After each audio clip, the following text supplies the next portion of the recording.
Welcome to our lesson today on the F major scale. So today what we're going to be doing, we're going to be starting off with the ball. The ball helps us to develop our hand position. Okay, so if you take a ball that can fit into the hollow of your hand, you put it on the keyboard like this, then you take the ball away and you should have the perfect hand position. Your thumb needs to be curved in. You look at both hands, both thumbs are curved in. Now the F major scale is the only white note scale that we have that has a different fingering in the right hand to all the other white note scales. Remember all the other scales, the fingering in the right hand of 1, 2, 3, 1, 2, 3, 4, 5.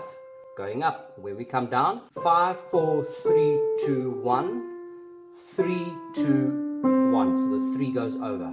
Now one would ask the question, why has the F major scale got a different fingering position than all the other white note scales? And there is a very good reason, and it's a technical reason. Now if we play the C major scale like this, and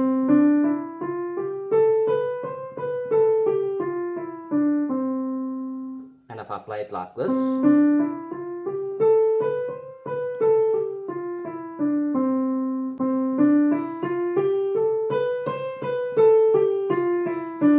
when we talk about technical, we normally talk about hand position and fingers. In other words, I must be able to play something as smoothly as possible without a visible struggle. If I had to play C major scale in 2 octaves as quickly as I can, now clearly you can see that it looks pretty easy for me to do that. Now I'm going to do it the way I showed you earlier on, where I don't use those fingers that I've taught you. It's impossible to play comfortably like this. So because I've learned a particular hand position and fingers, that's going to help me to be able to play that piece of music or that scale very comfortably without having hiccups and interruptions in between, because my fingers are not able to actually do what they're supposed to do because my fingers are wrong. Okay, so getting back to F major scale. If I played F major scale with the right hand the same way I played C major scale with the right hand, 1, 2, 3, thumb under, I'm going to discover that it's going to be more difficult to play it. Now the fingering for F major scale right hand is 4 and 4. What do you notice? Is my pinky involved? No, my pinky is not involved. So it's the only white note scale that does not use the pinky.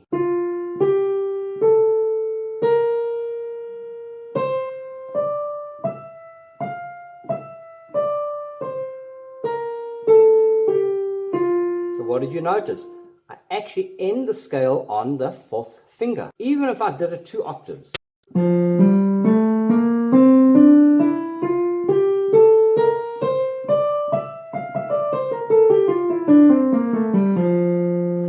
Why do I use those fingers? I'm going to use the same fingers that I use for the C major scale, I'm going to use for the F major scale.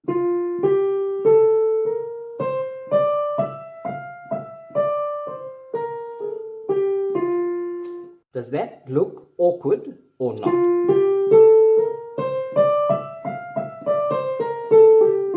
See the jerk that I'm causing?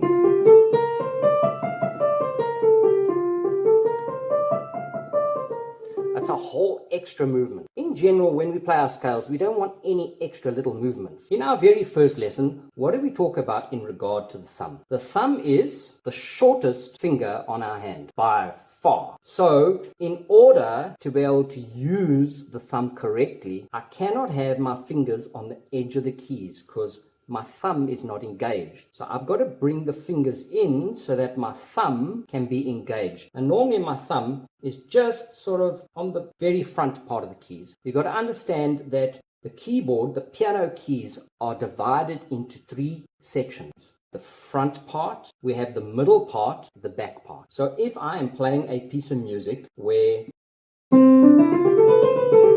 only require the front part, but now sometimes I might need to move to the middle as well. Like for example with D major scale, I've moved to the middle. Now look where my thumb is. It's closer to the middle because of my accidentals, my sharps. Say for example, I want to play F sharp major scale.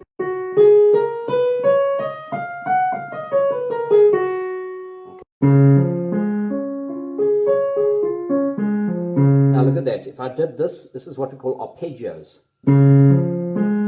Where's my third finger? It's near the back of the keys. Look where my second finger is here. It's in the back part of the key. I can't play this arpeggio like this. Can you see it's difficult to play? So knowing that the keys are divided into 3 sections, front, middle, back part, can really help you to position your hand in the right position for whatever piece of music you play. So now, getting back to F major scale. Because the thumb is the shortest finger on my hand, playing the scale is much more difficult. So I have to change my fingers so that it makes it easier and it flows easier and it doesn't look awkward or feel awkward. So the best way is to use my 4th finger going under on my thumb. So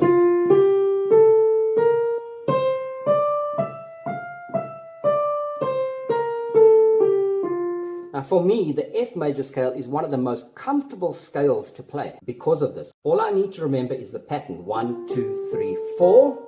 1, 2, 3, 4. Did you see that? So I'm basically doing this.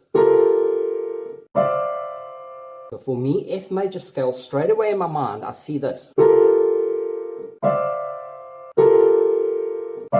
Now when I play it,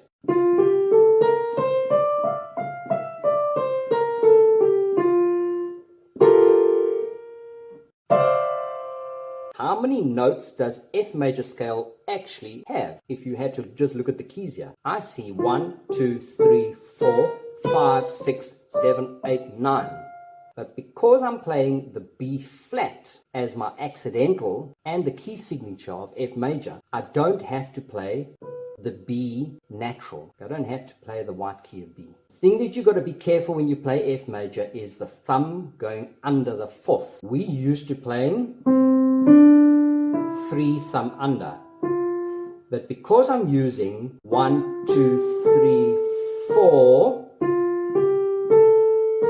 the stretch is a little bit wider. I've got to make sure that I put my thumb down on the correct key and not on the B natural. Try this out now. 4, thumb under, stretch it, put it on. You're going to feel that there's the muscle over here is actually pulling a little bit. It's actually straining it.